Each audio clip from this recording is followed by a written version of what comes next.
ஆவியாகி ஒரு குமாரனை பெறுவார். அவருக்கு இயேசு என்று பெயரிடுவார்களாக. இது எப்படி ஆகும்? நான் புருஷனானே. பரிசுத்த ஆவி முன்னே வரும். உன்னதமானவருடைய பலம் முன்னே நிகழும். ஆதலால் உன்னிடத்தில் பிறக்கும் பரிசுத்தம் என்பது தேவனுடைய குமாரன் எனப்படும். இதோ நான் ஆண்டவருக்கு அடிமை. உமது வார்த்தையின்படியே எனக்கு ஆகப்படுவது.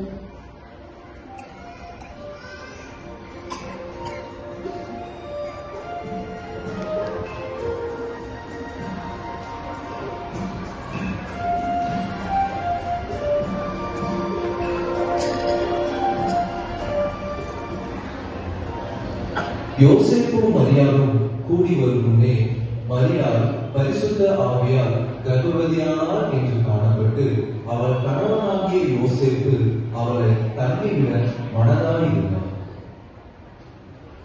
மரியாளோ இப்பொழுது கர்ப்பம் தரித்திருக்கிறார். இனி நான் அவளை எப்படி மணந்து கொள்ள முடியும்?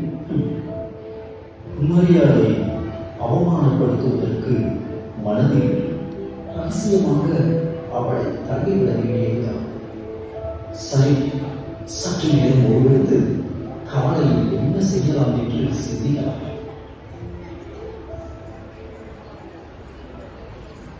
தாவீதின் குமாரனாகிய யோசேப்பு, உன் மனைவியாகிய மரியாளை சேர்த்துக் கொள்ள ஐயப்படாது. அவளிடத்தில் 36 இருக்கின்றது. பரிசுத்த ஆவியினால் உண்டான அவளது குமாரனை பெறுவாள். அவருக்கு இயேசு என்று பெயரிடுவார்கள்.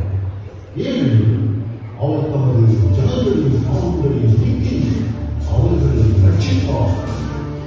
இன்னும் நாங்கள் உமது வார்த்தையின்படியே எனக்கு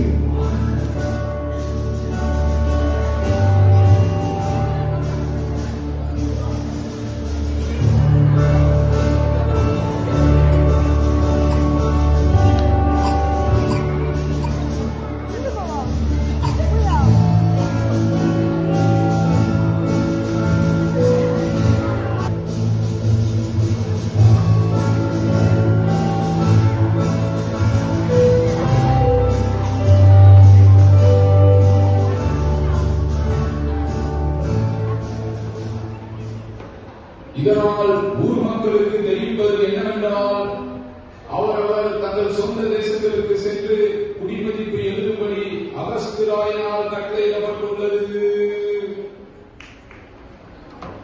அப்பொழுது யோசேப்பு தனது ஆவியின் குடும்பத்தாரும் வம்சத்தாருமாய் இருந்தபடியால் தனக்கு மனைவியாக நியமிக்கப்பட்டிருந்த கர்ப்பவதியான மரியாளுடனே குடிம நாட்டிலுள்ள நாசரேத் என்னும் ஊரிலிருந்து யூதேயா நாட்டிலுள்ள பெத்லகேம் என்னும் தாவீதின் ஊருக்கு போனார்.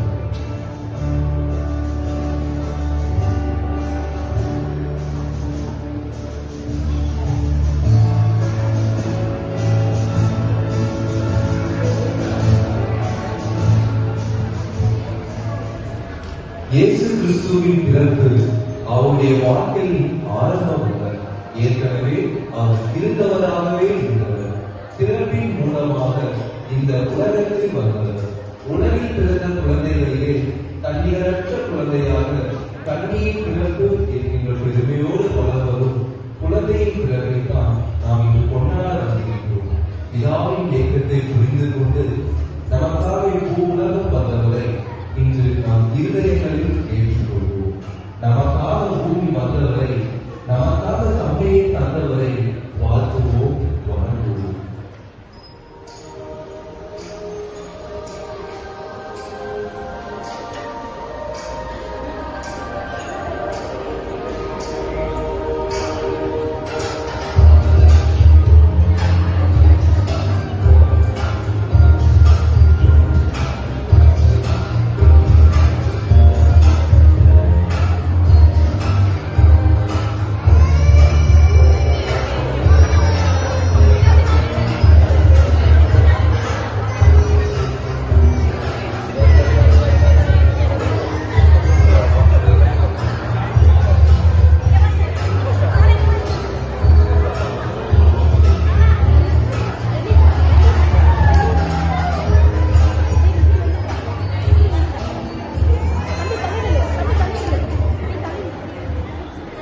அப்பொழுது அந்த தேசத்திலே மேய்ப்பர்கள் வயல்வெளியில் தங்கி ராத்திரியிலே தங்கள் மந்தையை காத்துக் கொண்டிருந்தார்கள்.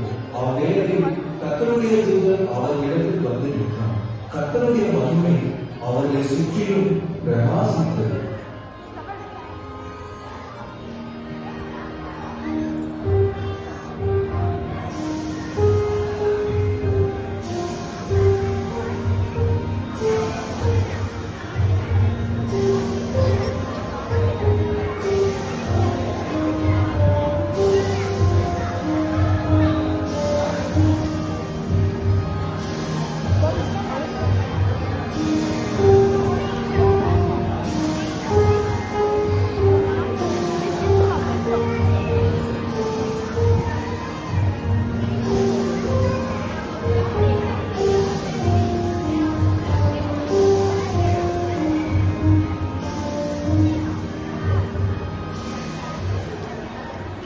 பயப்படாதீர்கள், இதோ எல்லா இடத்துக்கும் மிகுந்த சந்தோஷத்தை உண்டாக்கும் நற்செய்தியை உங்களுக்கு அறிவிக்கிறேன்.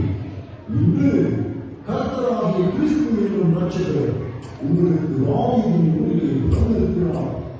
பிள்ளையை துணிகளை சுற்றி முன்னணியிலே கிடத்தியிருக்க காண்பீர்கள். இதுவே உங்களுக்கு அடையாளம்.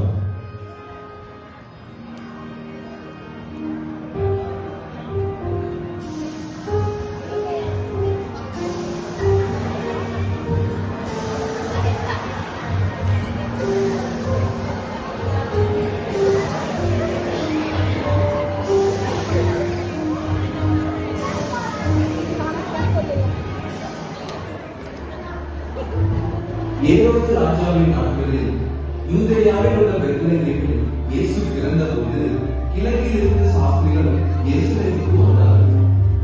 சாஸ்திரியே, வானத்தை பாருங்கள், புதிய நட்சத்திரம் தோன்றியிருக்கிறது. என்ன புதிய நட்சத்திரமா?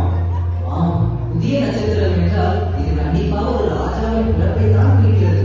ராஜாவின் பிறப்பு என்றால் ஏரோதின் அரண்மனையில் தான் இருக்கும்.